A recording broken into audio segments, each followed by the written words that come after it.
Portugal ও Spain ভয়াবহ দাবানলে পড়ছে। এ পর্যন্ত স্পেনে 3,47,000 হেক্টরের বেশি জমি পুড়ে গেছে। আগুন নিভাতে গিয়ে বহু অগ্নি নির্বাপক কর্মী মারা গেছে। আগুন নেভাতে ইউরোপীয় সাহায্য অ্যাক্টিভেট করা হয়েছে। লোমন্দে প্রকাশিত এক প্রতিবেদনে বলা হয়েছে, স্পেনের ভয়াবহ দাবানল অতীতের সব রেকর্ড ছাড়িয়ে গেছে।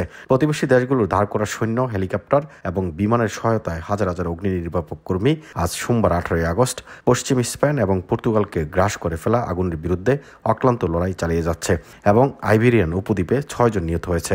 সাম্প্রতিক কয়েক ঘন্টায় স্পেনে একজন এবং পর্তুগালে একজন অগ্নি নির্বাপক কর্মী মারা গেছেন, যার ফলে পূর্ববর্তী দেশে মৃতের সংখ্যা 4 জন এবং পর্তুগালে 2 জনে দাঁড়িয়েছে।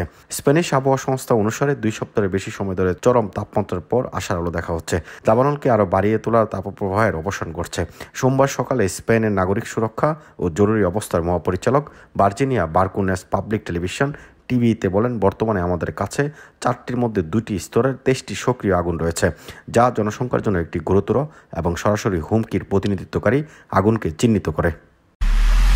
এমআইবি সংবাদ ও সংবাদ সংশ্লিষ্ট অনুষ্ঠান দেখতে ভিজিট করুন www.mibtelevision.tv ও facebook.com/mibtelevision.tv এবং সাবস্ক্রাইব করুন youtube.com/mibtelevision এ।